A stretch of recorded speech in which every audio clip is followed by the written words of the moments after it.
C'est un sale boulot, mais il faut bien que quelqu'un le fasse. C'est la perception d'un citoyen que nous avons rencontré à Porto Novo au sujet du métier de douanier. Cela en dit long sur les véritables conditions de travail de ces hommes et femmes à qui la République a confié la mission de percevoir les droits et taxes au profit du trésor public. La douane, au-delà des préjugés, c'est une réalité de vie professionnelle très pénible que nous allons découvrir dans cette enquête réalisée avec les douaniers de la direction régionale Ouémé Plateau. Nous verrons comment et dans quelles conditions ces professionnels assurent le service républicain dont ils ont la charge.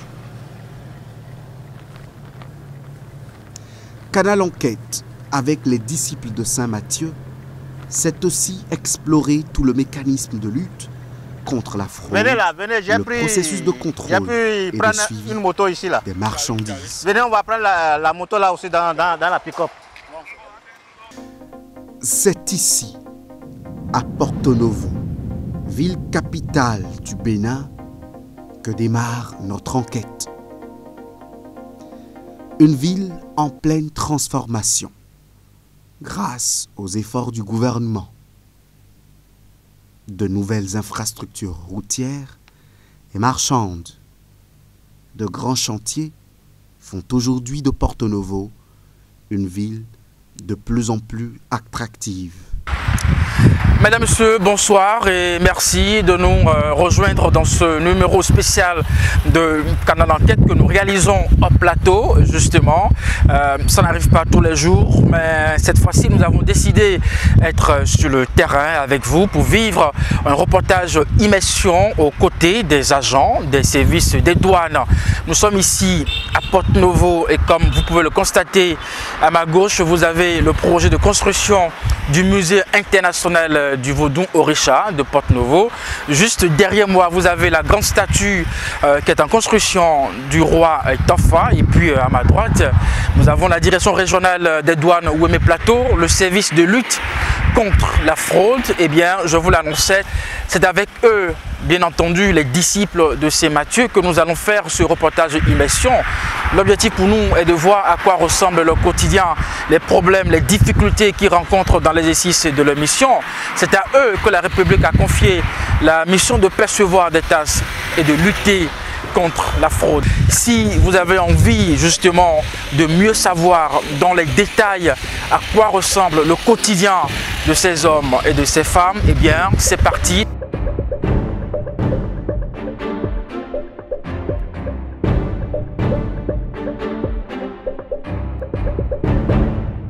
La direction régionale des douanes Ouémé Plateau se compose au total de 12 unités. À la tête de ces subdivisions, un inspecteur principal avec qui nous avons rendez-vous.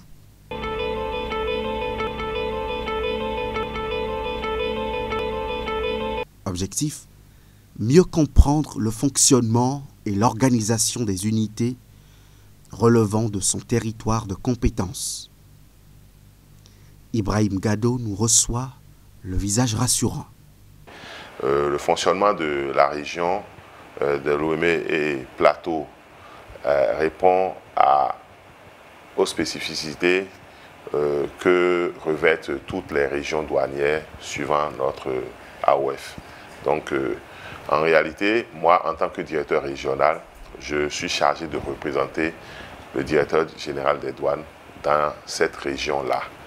Donc, je suis un peu l'interlocuteur de tous les usagers en douane et de tous ceux qui ont des préoccupations en matière douanière et je sers d'interface entre la direction régionale et ces derniers-là. La région douanière, elle est organisée il y a des unités de base qui sont au nombre de 12, il y a 6 recettes et 6 postes que nous appelons aussi des recettes auxiliaires. Et donc parmi ces recettes-là, la plus grande que nous connaissons, c'est Craqué. Et les autres, il y a des postes de douane comme Meri Djonou, Bloblo, Djengou et j'en passe. La région Ouémé Plateau, c'est clair que c'est une zone sensible parce que déjà par le fait que nous sommes la région qui réunit les plus grandes unités frontalières avec le géant voisin nigérian, et c'est la seule région douanière qui a 12 unités de base frontalières avec le voisin nigérian. C'est vrai que la superficie de l'Ouémé de Plateau, ce n'est pas la plus grande superficie régionale en douane, mais par rapport à l'intensité des échanges, c'est à ce niveau-là que ça se passe. C'est une région par laquelle il y a beaucoup de transit, c'est-à-dire beaucoup de transit, le flux de transit du port de Ilakonji et éventuellement d'autres unités vers le Nigeria. Et la principale unité qui fait le transit aujourd'hui, c'est Kraké, compte tenu d'un certain nombre de situations qu'il y avait eu par le passé. C'est Kraké seul qui était ouvert. Mais de plus en plus aujourd'hui, on pense à ouvrir d'autres unités. Je réserve cela à mes autorités qu'ils dévoilent les noms de ces unités-là. Donc, c'est déjà le transit. Et puis, il y a aussi le flux des importations de diverses marchandises, de l'électroménager, des articles de quincaillerie que nos bonnes dames importent du Nigeria vers ici. Mais j'avoue qu'on ne peut pas comparer le flux de marchandises qui entre par Ouémé Plateau de façon générale au flux de marchandises qui rentrent par le port de Cotonou ou bien par Ilakonji ou d'autres unités. Ces 12 unités douanières de la direction régionale Ouémé Plateau partagent avec le grand voisin de l'Est les mêmes frontières. Une cohabitation qui constitue à la fois un atout et un véritable casse-tête pour les agents des douanes béninoises. Leur vigilance est régulièrement mise à rude épreuve. Les frontières entre nos pays, c'est des frontières artificielles créées à une époque donnée de l'histoire de nos pays. Donc, parfois, vous trouvez déjà même des habitations qui sont à cheval entre deux pays et des maisons qui peuvent servir de voies de fraude. Donc, vraiment, il y a des problèmes, on a des difficultés par rapport à la gestion de la fraude. Il y a de forts courants de fraude. Il y a l'incivisme des populations lié à leur analphabétisme et au fait que, bon, certains pensent que la fraude, c'est normal, c'est toute leur vie, et puis c'est comme ça, la douane ne devrait pas intervenir. Donc il y a l'incivisme et parfois des actes de violence auxquels sont sujets nos collègues sur le terrain. Après nos échanges avec l'inspecteur principal, Ibrahim Gado, nous pouvons à présent descendre dans quelques unités douanières. Première étape, la recette des douanes d'Igolo, dans le plateau. Et bien voilà, attachez vos ceintures, c'est parti pour 40 à 45 minutes de trajet pour Igolo, où nous avons rendez-vous avec les disciples de Saint-Mathieu qui sont en poste dans cette localité de notre pays, dans le département du Plateau. Leur mission, c'est justement percevoir des tasses, mais aussi lutter contre la fraude. Tout le monde est installé et c'est parti. Chef, l'état de la voie, comment vous l'appréciez? C'est bon ou c'est pas bon? Il y a trop de nids de poules? Non, c'est bon en prenant pas misleté. Ok. Mais pas avant, c'est pas du tout bon. C'est ça. D'accord. La voie n'est pas... D'accord, n'est pas bon. Là, on prend pas misleté maintenant. On ne peut pas prendre misleté. Allez, c'est donc parti pour 40 minutes à 45 minutes de trajet. À très vite. Le département du Plateau se situe dans la partie méridionale du Bénin, plus précisément à l'est. Il s'étend sur une superficie de 3264 km², avec une population estimée à 624 146 habitants. Le département est constitué de 5 communes: Adjaouéré, Kétou, Pobé, Sakété et Ifani. Cette dernière est la commune qui accueille notre équipe de tournage. Sur le trajet, nous apprenons un peu plus sur la commune d'Ifani. Bienvenue à Ifani, terre de croisement et de rencontres civilisationnelles, terre de convergence des peuples et de transit entre le Bénin et le Nigeria. À ce jour, la commune d'Ifani compte plus de 120 000 habitants qui travaillent dans le commerce, l'artisanat, une activité plus pratiquée par les Tolini.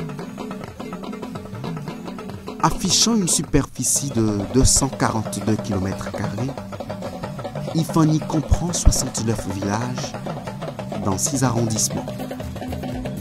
Nous voici à Igolo. Au bord de cette voie pavée, la recette des douanes.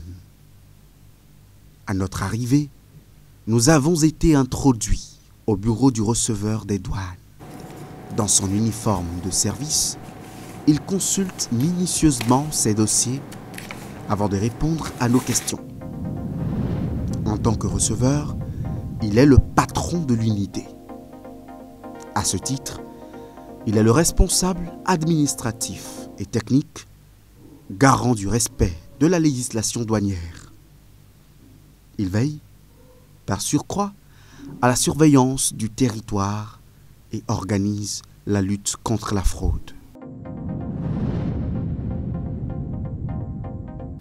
Constituée d'une section commerciale et d'une section brigade, la recette douanière d'Igolo revêt une spécificité. Igolo, la recette d'Igolo, c'est une recette frontalière avec le Nigeria par la recette l'État d'Ogun State 1. Globalement, nous dédouanons les marchandises qui sont fabriquées au Nigeria et celles importées également, notamment les biscuits, les boissons, parce que les boissons sont fabriquées au Nigeria. Et également les lubrifiants, c'est-à-dire les huiles lubrifiantes. Et ces marchandises nous parviennent dans les moyens de transport intermédiaires. Ce n'est pas de gros moyens, ce n'est pas de gros titans. Parfois, les titans arrivent, mais de manière pratique, c'est dans les camionnettes. Et également, nous recevons d'autres marchandises, mais qui ne viennent pas de manière régulière, les articles de quincaillerie, en plus des pièces détachées. Ici à Igolo, la fraude douanière est une pratique très répandue. Mais dans la pratique, vous savez, nous sommes dans une zone où la fraude est de mise.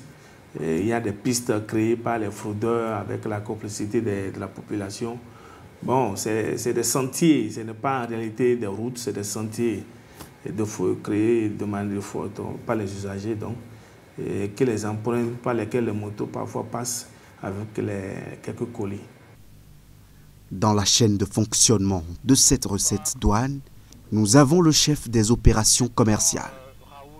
Ce poste est occupé par le lieutenant Raoul Kwagbozan. Alors nous sommes ici à la recette des douanes d'Igolo. Vous êtes le chargé, bien entendu, des opérations commerciales, c'est bien ça. Parlez-nous un peu de votre attribution ici à la recette d'Igolo. Le chef des opérations commerciales, un poste stratégique qui assiste le receveur dans l'application de la réglementation et de la législation douanière. Il veille sous le contrôle du receveur et à la vérification documentaire, à la liquidation des droits et tasses et à l'encaissement des marchandises dédouanées au profit du trésor public. Et il participe également à l'évaluation des marchandises à douane et contribue à l'élaboration du fonctionnement et l'organisation du service. Il reçoit aussi les fonds, hein. Oui, les questions d'argent.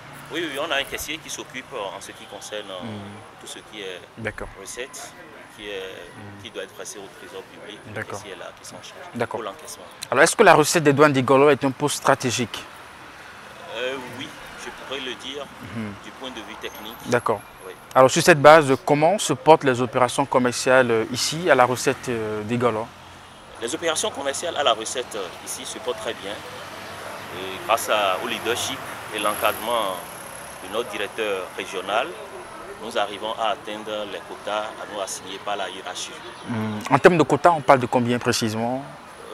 Nous nous avons une prévision budgétaire annuelle de 4 milliards 18 millions, et qui fait en moyenne 330 millions par mois. Vous pensez que cela représente votre potentialité ici à Igolo? Non, non. Être à côté du Nigeria est un atout favorable pour la mobilisation des recettes. Mais vu la porosité de notre frontière, on n'arrive pas à appréhender tout ce qui entre sur le territoire national. Et donc on peut faire plus, oui, justement, si on arrivait à... Avec les moyens qu'il faut. Qu'est-ce qu'il faut faire selon vous? Je pense quand même qu'il y a tellement de pistes d'entrée qu'on va essayer quand même de boucher avec plus d'effectifs et les moyens que l'État mettra à notre disposition. Pour davantage de résultats. Alors, pour finir, lieutenant, qu'est-ce qui entrave selon vous le bon déroulement des opérations dans votre zone? Il y a l'instabilité du coût du Naira qui perturbe vraiment les activités commerciales. Et on pourra dire aussi qu'après la reprise effective de la réouverture des frontières, les activités pourront quand même booster considérablement nos recettes. Merci à vous, lieutenant Raoul Pabozan. Merci beaucoup. Après vous, nous avons rendez-vous avec le chef brigade. Avec lui, nous allons visiter vos unités sur le terrain et voir comment ça se passe. Mais avant, un mot sur vos conditions de travail ici? Non, je laisse ça au receveur, le chef d'unité, qui pourra quand même dire tout ce que vous voulez. D'accord, à très bientôt. À bientôt. Merci. Merci. Chef brigade, nous sommes avec vous. Ça peut aller? Ça va très bien. D'accord, donc on ira maintenant sur le terrain. Avec le chef brigade, nous avons visité les magasins où sont stockés les produits saisis avant de descendre au point de contrôle. La recette douane d'Igolo dispose de 2 magasins de stockage, un tout petit et un grand. Alors nous sommes toujours au niveau de la recette des douanes d'Igolo. Nous sommes avec le chef brigade. Merci de vous présenter. Moi c'est Kodila Babadji Augustin Raoul, contrôleur de première classe, actuel chef brigade des douanes d'Igolo. Alors nous sommes face à une salle. C'est quoi la salle? Parlez-nous de cette salle. Ici c'est le magasin annexe de notre unité. C'est les dernières saisies qu'on a faites là. C'est ici on les a stockées. Il y a le grand magasin qui est là-bas qui est un peu rempli. C'est pour ça qu'on a commencé par aménager ici pour les nouvelles saisies faites. C'est la nouvelle saisie qu'on a fait récemment. Alors, comment les saisies sont organisées? En fait c'est par lot. Ok. Par saisie et par usager et par date. D'accord. Donc tout est renseigné. On a des informations sur chaque saisie. Chaque saisie, vous allez voir. Donc, par exemple, si je prends cette saisie, ok. ouais, il y a la date, c'est saisie le samedi 13 juillet 2024 à Itapako. C'est le lieu de saisie dans la zone. 30 sacs plus une moto, le numéro châssis de la moto pour identifier. Alors racontez-nous l'histoire derrière cette saisie, comment ça s'est passé?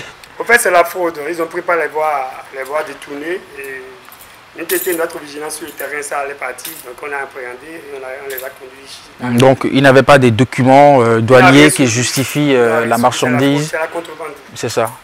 C'est ça. Et ça arrive assez souvent? Vous tombez sur ce genre de cas de façon régulière? Notre présence effective sur le terrain est de mise. 30 sacs de provende, hein? Oui. Plus moto. Et c'est là aussi de la provende? Là, c'est le ciment. Ah, ciment aussi. C'est le Nigeria qu'on a arrêté. Le ciment du Nigeria. Il y a du boisson, il y a un peu de tout, hein? Des boissons, oui. Des motos également. Oui, des motos. Et des carreaux aussi. Et des carreaux, oui. Et c'est récent aussi cette saisie? Oui, c'est récent. Il y a les faits à béton aussi. Merci à vous CB. Nous allons continuer notre visite sur le terrain. Le grand magasin. Ok. Qui est sur la cour là-bas des amis. D'accord, je vous suis. Ok, merci. La moto aussi c'est saisi? Les voitures? Les voitures, là, bon, les dernières, c'est la dernière vente qui a fait libérer un peu. Ok, donc sont de véhicules là, c'est ça. On va rentrer dans la voiture. D'accord. Allez, je rentre par où? N'importe où. Ah, vous êtes le CB? Je suis votre adjoint.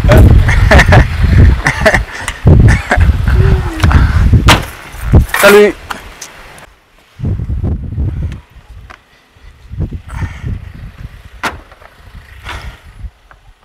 Ça, c'est votre plus grand magasin la recette de Igolo. Vous faites combien de saisies comme ça en semaine ou par mois? C'est beaucoup, ça dépend. Donc ça dit que le trafic de fraude est dense. Le trafic est dense là, ici. C'est une lutte permanente avec les fraudeurs. Disons, les centres inopinés me donnent plus de résultats que de se confier aux informateurs. Avec un effectif réduit et un territoire miné par la fraude, le travail des agents de la douane d'Igolo est loin d'être facile. Oui, vous voyez, le point d'effectif c'est général dans toute l'administration douanière, mais les autorités font déjà de leur mieux pour satisfaire toutes les unités. Donc on loue déjà vraiment tout ce que les directeurs généraux sont en train de faire pour pallier à ce au déficit.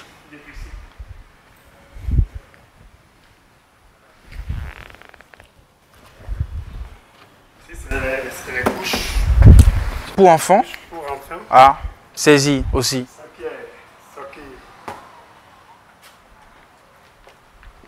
Et comment ils font? Ils mettent ça sur des motos? Les motos, oui, souvent. Tout ce que vous voyez, c'est sur moto. Hein. C'est plus pratique pour eux? C'est plus pratique, c'est sur moto. Et la fraude ici, c'est pas moto. C'est pas moto. Les véhicules, c'est rare de saisir les véhicules qui transportent sans les documents douaniers. Et là, parlons des produits prohibés, c'est les produits pharmaceutiques. Les produits pharmaceutiques, ah, c'est ça, les plaques. Ouais. Mais est-ce que vous arrivez à travailler avec les autorités locales pour justement vous aider à mener cette lutte contre la fraude? Oui, vous voyez, quand vous venez dans une région, dans une zone donnée, pour travailler, c'est l'État qui nous a envoyés. Et ceux qui sont là, c'est les autorités locales. On est obligé de travailler en symbiose avec eux. Donc, tu es obligé de travailler avec les chefs de village, les chefs quartiers, les têtes couronnées, les dignitaires, pour avoir des informations. Voilà, pour avoir des informations. Certes, bon, il faut porter un peu ces gants aussi, puisque c'est leur milieu, ils défendent un peu leurs citoyens, mais avec des dynamismes et des... diplomatie. La diplomatie, on essaie vraiment de se comprendre. Et ici à Ifanyi, je pense, on est en de très bons termes avec toutes les autorités locales, du maire jusqu'au conseil. Allez, c'est bien, on va évoluer. On ira maintenant sur le terrain. Voilà, sur le terrain.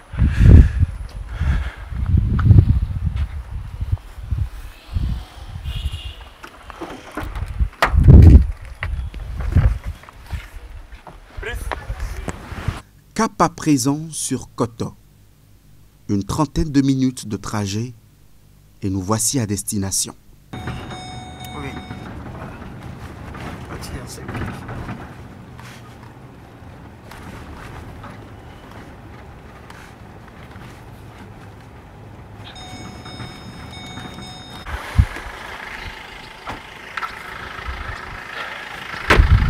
Alors ici c'est un poste.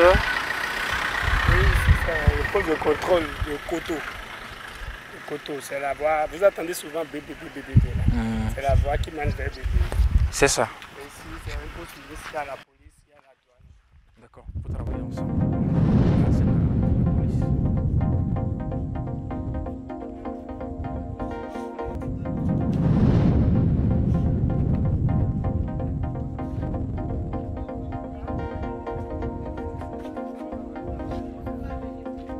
Ce poste a une mission de contrôle. Un point de contrôle, il y a des marchandises qui quittent ici et on les envoie à la brigade pour le dédouanement. Nous appelons ça la conduite en douane. C'est l'acheminement physique des marchandises au bureau de douane pour le dédouanement. Ici à Koto, les conditions de travail ne sont pas moins pénibles. Parfois difficile, surtout ici, il n'y a pas trop de réseau. Si vous prenez votre téléphone maintenant, vous allez voir que le réseau flotte beaucoup ici. Mais on fait avec, surtout à l'approche. Ah, c'est parti, c'est parti. Surtout si à la matin, c'est un peu difficile pour nous. Surtout quand à 2h, 3h, par là, ça fait vraiment froid. Mais bon, comme c'est notre travail, on a pris par le camp, donc on nous a habitué à ces conditions de vie. Donc, on s'y prête bien, quoi. Une chaise ici, et l'autre collègue peut s'asseoir ici, hein, parce qu'on ne s'assoit pas trop aussi, parce qu'il est là, il y a un frigo, quelque chose comme ça, et il va partir. Donc le Nigeria est jusqu'à côté. Oui, le Nigeria est juste à côté ici. Il est là, juste à côté ici. Même à pied, vous pouvez y aller. Alors, ici, en poste, vous êtes combien? Bon, on est au moins deux. Au moins deux agents par poste, au moins.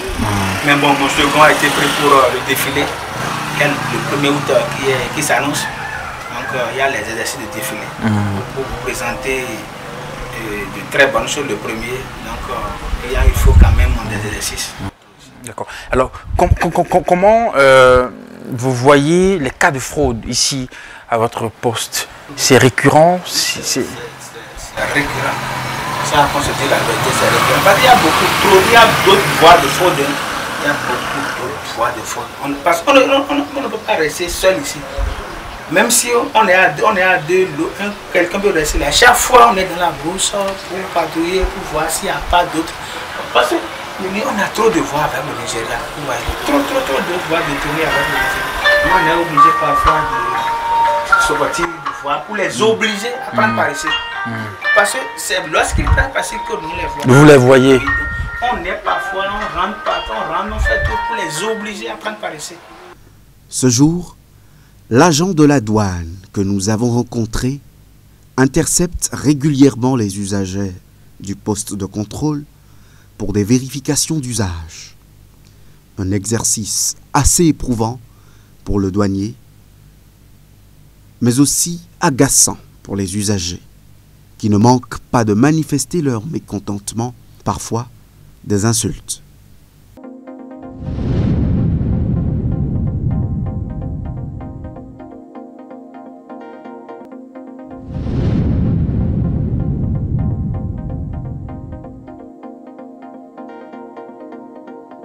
De jour comme de nuit, le contrôle est assuré à ce poste de quota. C'est à ce prix que la recette douane d'Igolo doit produire des résultats.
Dans les départements de l'Ouémé et du Plateau, les voies de fraude sont estimées à plus de 300 pistes.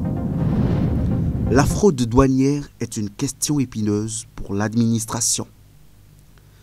De retour à Porto Novo, afin de mieux connaître les mécanismes mis en place par la hiérarchie douanière, nous avons rendez-vous avec le lieutenant-colonel Abdou Raouf Malehossou, actuellement chef de la lutte contre la fraude dans les départements de l'Ouémé et du Plateau. L'homme s'est proposé de nous entretenir sur les missions républicaines de la douane. Aujourd'hui, il est bien dommage que le commun des Béninois s'accroche à des rumeurs et des idées reçues sur le fonctionnement de notre administration. Mais vous oubliez souvent que nous travaillons comme des forçats pour percevoir les droits et taxes de douane au profit du trésor public. Notre première mission, c'est de déterminer d'abord les droits et taxes de douane à payer sur les marchandises importées ou exportées et de reverser ce qu'on a recouvré dans les caisses du trésor public. Notre deuxième mission, et qui est la plus importante que les gens occultent souvent, c'est notre mission qui consiste donc à protéger les industries nationales en leur accordant des facilités qui leur permettront bien évidemment d'être compétitives sur le plan national et international d'une part, et d'autre part à les protéger contre toutes sortes de pratiques déloyales, notamment le dumping et la contrefaçon. Vous voyez, nous avons des entreprises, des industries naissantes au Bénin. Et les protéger, ça veut dire quoi? Lorsqu'une industrie se crée, il y a bien évidemment la phase d'installation et la phase d'exploitation. Lors de l'installation de cette industrie, de cette société créatrice de richesse, tous les équipements que cette société aura à importer sont exonérés du paiement des droits et taxes. Ce sont des informations que les gens n'ont pas souvent. Et l'autre chose, lors de la phase d'exploitation de la société, il y a d'autres avantages qu'on accorde à cette société pour lui permettre bien évidemment d'être compétitive sur le plan international pour pouvoir écouler assez facilement ses produits. Notre troisième mission principale, c'est cette mission de surveillance et de sécurisation de la chaîne logistique internationale. Cette mission qui nous permet de rechercher et de lutter contre la fraude douanière sous toutes ses formes. Face à la question de la fraude, l'administration douanière du Bénin n'a pas de repos. Les agents sont parfois débordés en raison de la multitude des voies non autorisées.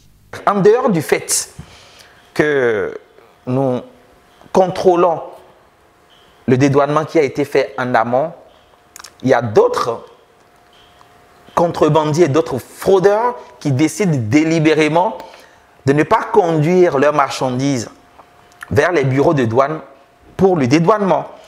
Ces derniers décident délibérément de contourner les bureaux de douane. C'est ça qu'on appelle la contrebande douanière.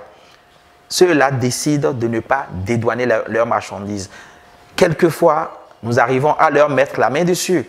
Mais quelquefois, vous savez, c'est des gens qui sont très ingénieux. Et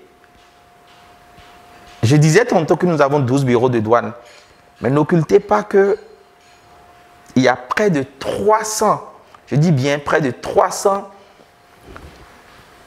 voies de fraude qui donnent accès à notre pays via le Nigeria. C'est ce que nous appelons les pistes frontalières non autorisées. Et si vous me le permettez, les gens ont souvent mal compris cette décision du gouvernement de disposer des blocs de granit pour empêcher l'entrée de certaines marchandises. C'était une mauvaise compréhension de cette mission que le chef de l'État a confiée à une équipe, à un comité qui fait un excellent travail. De quoi s'agit-il? Je disais tantôt que nous sommes positionnés en deuxième ligne. Moi, je suis dans la région de l'Ouémé et du Plateau. Je vais prendre l'exemple du Monokufo. Ce comité qui a été mis sur pied par les autorités de notre pays, la philosophie de ce comité, c'était juste d'empêcher la contrebande douanière. Nous prenons tout simplement l'exemple du Monokufo. Lorsque vous quittez le Togo pour entrer dans notre pays, il y a des voies dédiées. Il y a Ilakondi, il y a Atiémé, il y a Prékété et j'en oublie. Donc ce sont les voies autorisées pour avoir accès au Bénin. Et lorsque nous parlons de la libre circulation des personnes et des biens, ces personnes et ces biens qui veulent circuler librement doivent emprunter ces voies légales. Ce sont des voies dédiées. Donc les marchandises qui sont importées devraient être importées par ces frontières que je viens de citer. Toute autre voie que les usagers empruntent, ce sont des voies de fraude. Ce sont des voies de contrebande. Chaque autochtone essaye de créer une voie pour faire passer de la marchandise. Nous avons une économie essentiellement fiscale.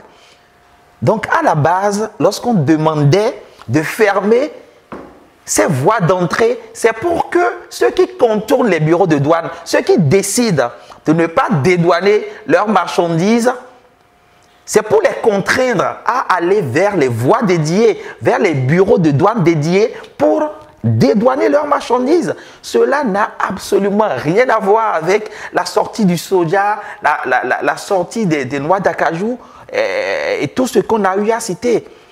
À la base, c'était pour lutter contre la contrebande douanière, bien évidemment. Lorsqu'on parle de la douane, on parle de l'import et de l'export. Donc, systématiquement, toutes les marchandises qui sortaient frauduleusement par des voies non dédiées vont rencontrer ces obstacles. Et notre effectif est là. Moi, j'ai à peine 24 agents positionnés sur les différents axes. Qu'est-ce que 24 agents peuvent faire sur 4500 km²? Vous prenez la distance. Le bureau de douane de Kétou est situé dans la ville de Kétou. Et la distance entre le bureau de douane de Kétou et la frontière Ilara fait 18 km. Qu'est-ce que les agents peuvent faire? Absolument rien. Donc, on essaye autant que faire se peut d'exécuter notre mission avec détermination, avec abnégation. Les disciples de Saint Matthieu disposent néanmoins de moyens suffisants pour opérer dans le cadre de la lutte contre la fraude. Les consignes sont données pour que les fraudeurs soient traqués. À cet effet, des dispositifs de contrôle sont actionnés sur le terrain. C'est pour ça que les gouvernants mettent à notre disposition des moyens. Aujourd'hui, le gouvernement nous a dotés de plus de 35 pick-up. Je profite de votre micro pour remercier le ministre d'État de l'économie et des finances qui est avec nous, qui nous soutient, notre autorité de tutelle, en l'occurrence, la directrice générale des douanes, qui se bat pour que nous ayons tous les moyens à notre disposition. Aujourd'hui, c'est un dispositif de défense non létale qui est en train d'être livré pour nous éviter des tirs à balles réelles. Et je crois que d'ici quelques semaines, ce matériel, ces équipements seront mis à notre disposition pour qu'on renforce la lutte contre la fraude sous toutes ses formes. La douane béninoise est en plein processus de modernisation. Des technologies de pointe sont exploitées. De 2003 à 2015, nous avons utilisé le Cydonia Plus. Et c'est à partir de 2015 que nous avons commencé à utiliser, à expérimenter le Cydonia World. Aujourd'hui, nous sommes en train de parler du Custom Web, qui est la dernière version du Cydonia World.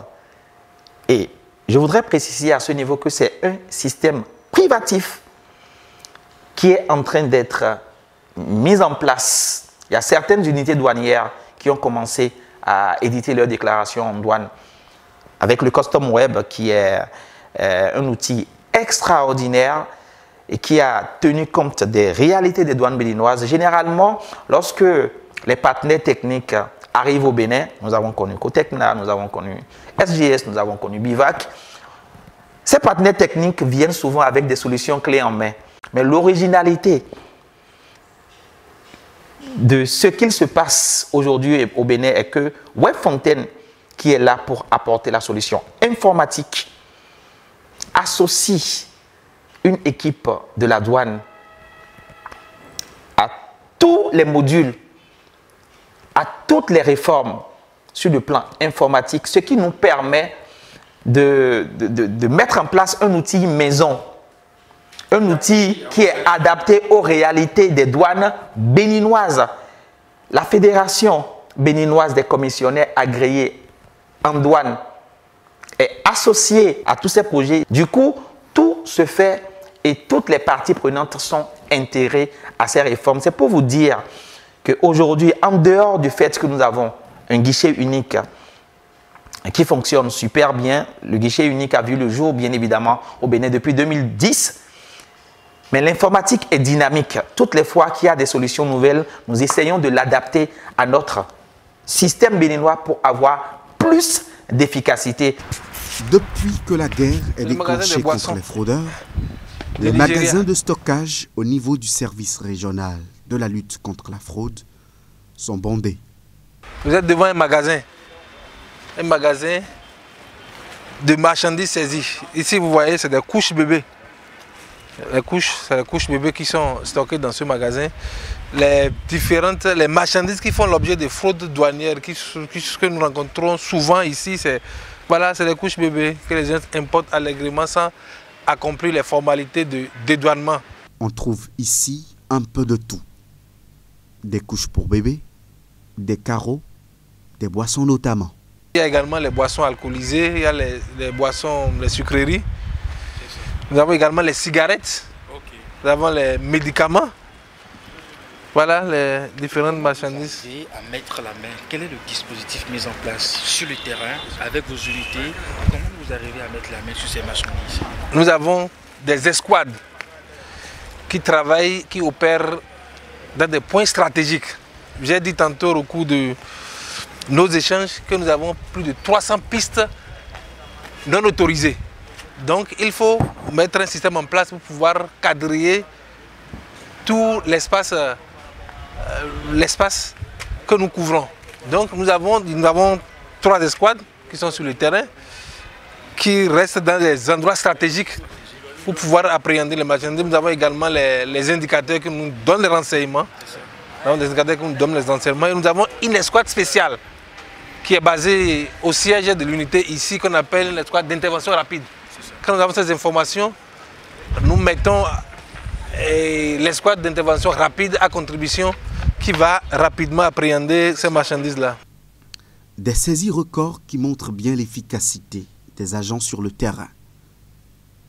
Pour exemple, ces derniers mois, c'est au total 17 432 kg de cigarettes qui ont été arraisonnés. Après nos échanges avec le lieutenant-colonel Abdou Raouf Malé-Rossou et ses éléments, nous reprenons la route vers notre prochaine unité douanière dans les départements de l'Ouémé et du Plateau. Pour ce douane de Djegou. Pour le poste de Djegou. Oui, c'est bien ça. Expliquez-nous un peu votre zone de compétence. Alors ici nous sommes, d'abord permettez que je me présente. Lieutenant des douanes Alidou Zakari Abdoulatif, chef poste douane Djegou. Ici nous sommes à Avrankou. C'est à partir d'ici que commence ma zone de compétence. Cette zone s'étend d'Avrankou jusqu'à Misirete, jusqu'à Takon, en passant par Takon, Katagon, Banigbe et revenir à Ketoupe. Sur le trajet, quelques minutes après notre entrée dans Avrankou, nous sommes témoins d'un cas de fraude. Le chef poste de Djegou, même au volant, est en état d'alerte. Oui, pitade. Hein? Yo, voilà. Non, ils ne sont pas concernés. Oui, avec mon béret, oui.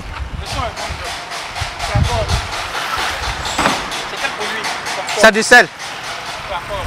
C'est du sel. Oui. C'est du sel. Vous pensez qu'il est dans une infraction douanière? Ah oui, c'est une chance qu'on l'ait retrouvé ici. Il a déjà contourné le poste. Mais certainement qu'il a un problème d'engin. Et c'est notre chance de tomber sur lui. Et c'est comme ça que nous travaillons à Djegou. vu notre effectif, souvent on sort comme ça, je sors avec un collègue. Une soirée sur le terrain, pour un peu partout. Sinon, si nous restons à Djegou là, on n'aura rien. Comme je vous l'ai dit tout à l'heure, notre pantière couvre de Davrankou jusqu'à Miserete, en passant par Katagon, Takon, en passant par Banigbe et Ketoukwé. Voilà.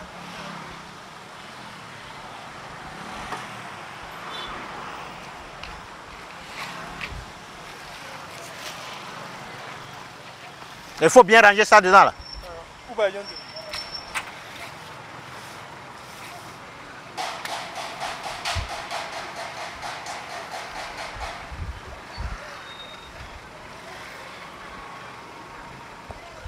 Donc après avoir pris les voies détournées, ils se retrouvent sur la voie inter-État.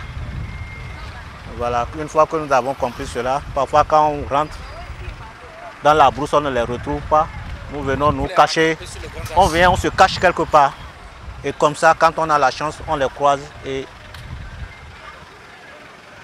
la saisie est bonne. Voilà, c'est... Le présumé fraudeur est pris avec un stock de sel en provenance du Nigeria. Donc voilà, parfois ce sont les usagers sur la voie qui nous aident et à faire certaines opérations, ils nous aident à charger tout ça là.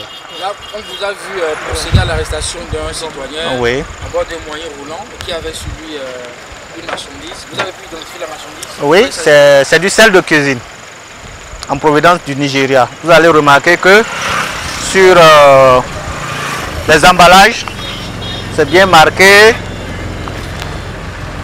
Non,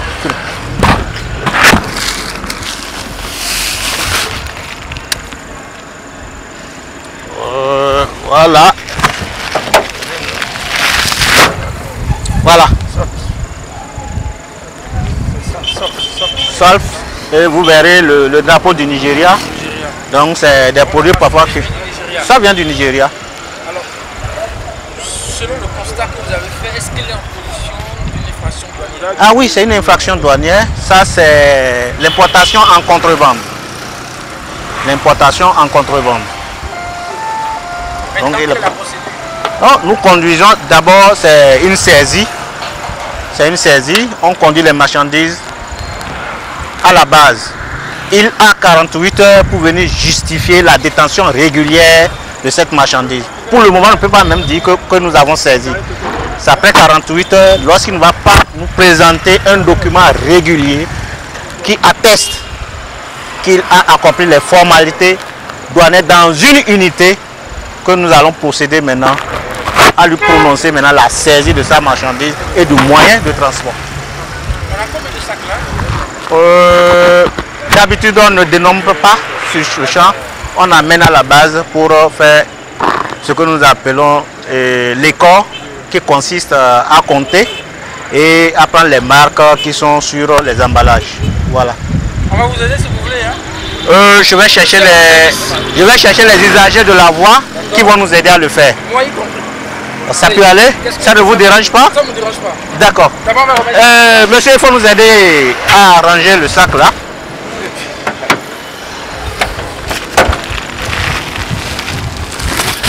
Voilà. Ok. Denis. Oui.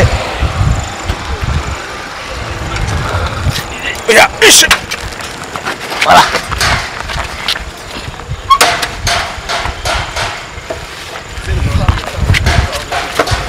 Voilà, oui.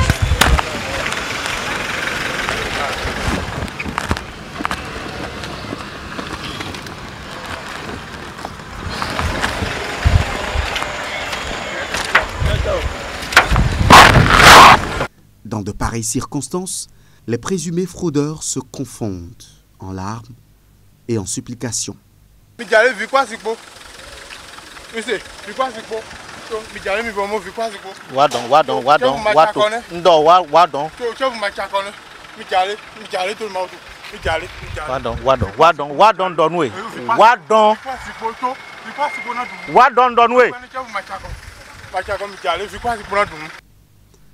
Mais le chef-poste reste imperturbable. Nous reprenons notre trajet en direction de Djegou avec la marchandise et la moto du présumé fraudeur.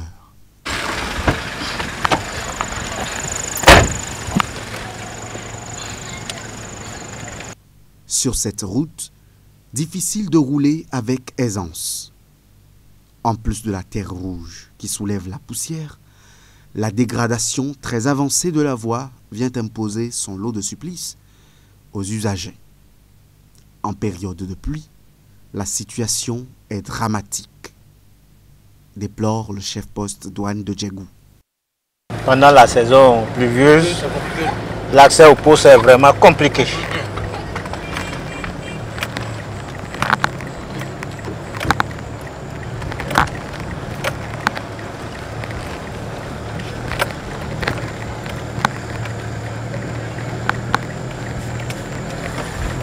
Nous marquons un arrêt sur cette piste empruntée régulièrement par des fraudeurs. C'est une piste empruntée par la plupart des fraudeurs pour échapper au contrôle du service des douanes. C'est très emprunté. C'est très emprunté. Donc quand nous avons nos informateurs qu'on appelle indicateurs, quand ils nous appellent, avant de prendre la moto ou bien le véhicule depuis le poste pour ici, avant qu'on arrive, c'est qu'ils sont déjà partis. Donc ce sont ces petites voies-là qu'ils empruntent. Très bien, ce sont ces petites voies-là. Parfois, ils mettent des guetteurs sur notre trajet pour voir est-ce que les chefs viennent, est-ce que les douaniers viennent pour la répression. Parfois même, ils mettent des gens au poste et qui suivent les mouvements des agents. C'est comme ça qu'ils arrivent à nous échapper. C'est plutôt l'artère principale.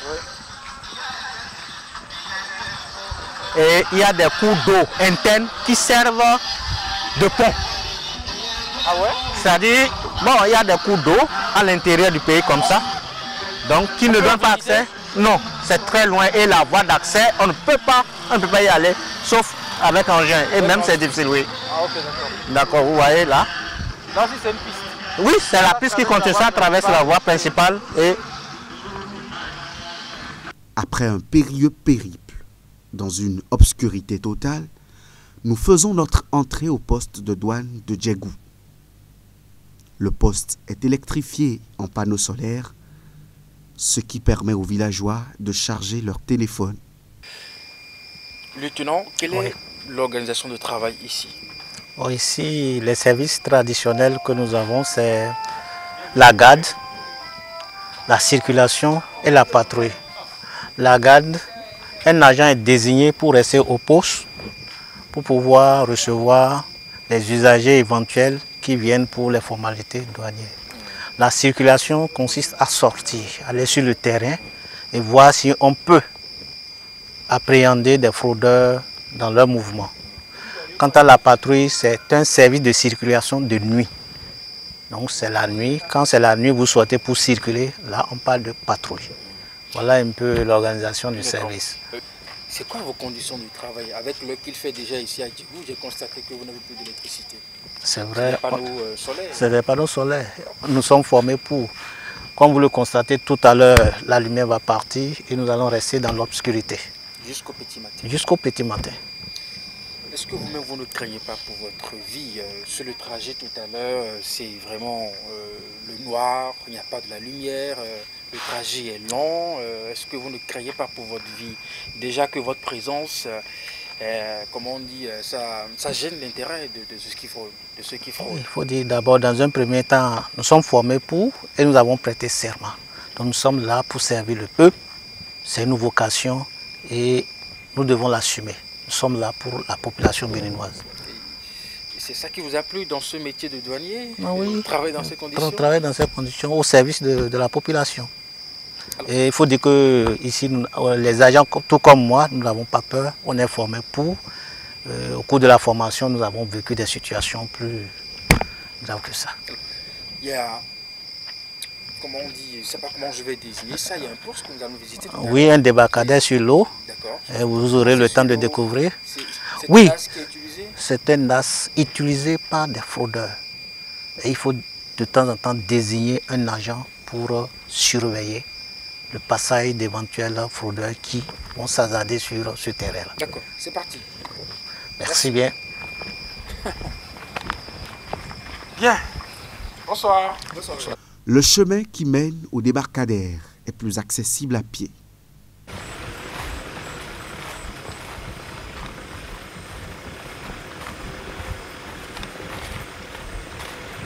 Nous sommes avec le lieutenant, n'est-ce pas, qui s'occupe justement des activités douanières ici à Djegou. Avec lui, nous allons continuer notre trajet. Comme vous pouvez le constater, nous sommes au milieu de la nuit. Il n'y a pas du tout d'électricité.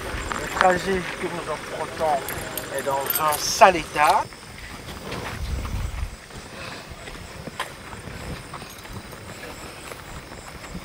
Attention, hein.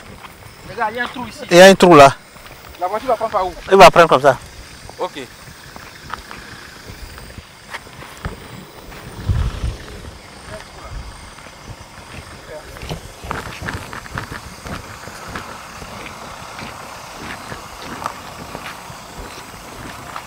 donc, pour avoir de la lumière, on se sert des deux phares de la seule voiture du poste de contrôle de Djegou pour évoluer. C'est ça qui nous permet d'avoir un peu de lumière.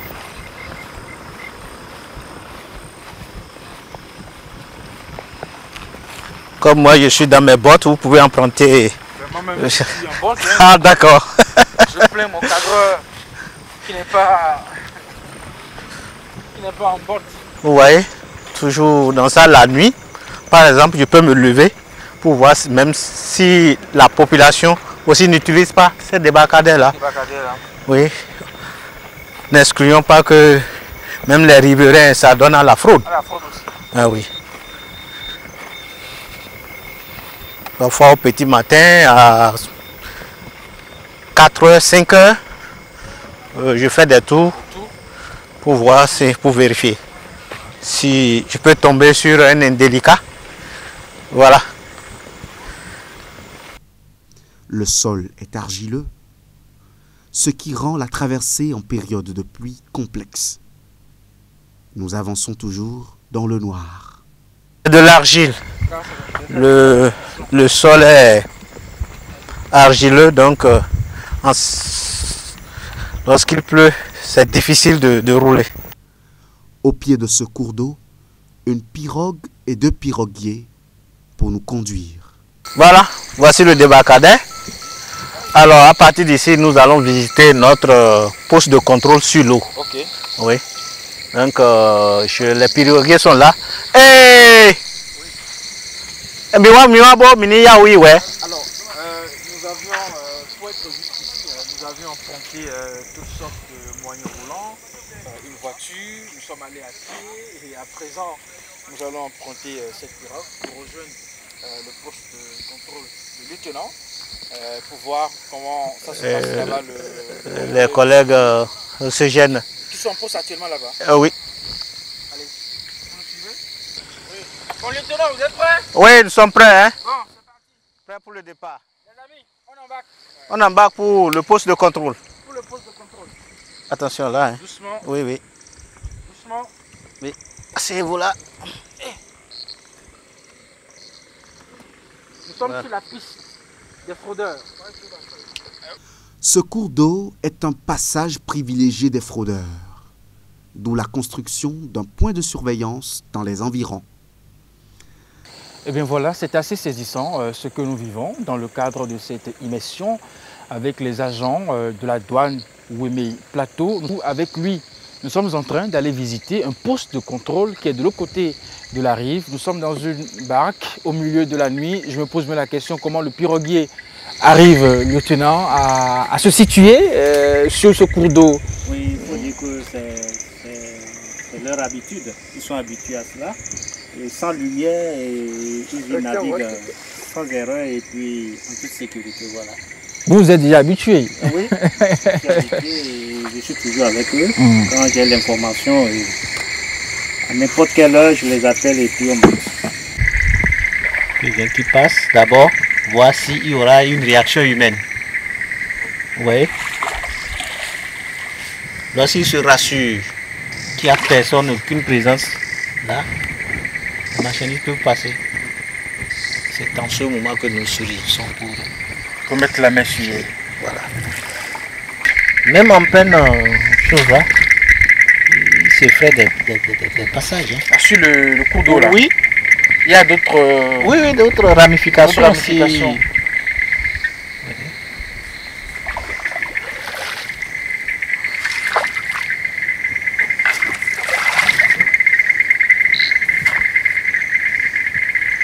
Vos piroguiers, ils sont du village?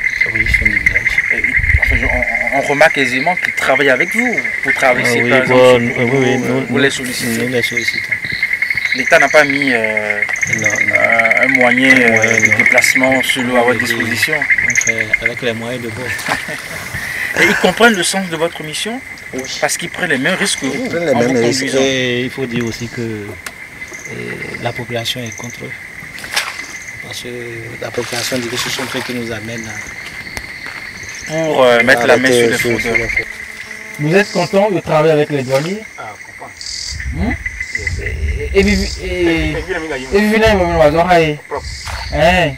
Après une trentaine de minutes, nous apercevons le bâtiment. Alors, lieutenant, après une vingtaine de trajets sur ce cours d'eau, nous sommes arrivés à destination. Nous voyons déjà le poste de contrôle qui est juste là. C'est bâti en matériaux précaires. C'est ici que vos éléments... Oui, c'est ici mes éléments restent. Bon, il ne faut pas qu'on dise que c'est un point de contrôle, mais c'est un lieu de surveillance. Ok.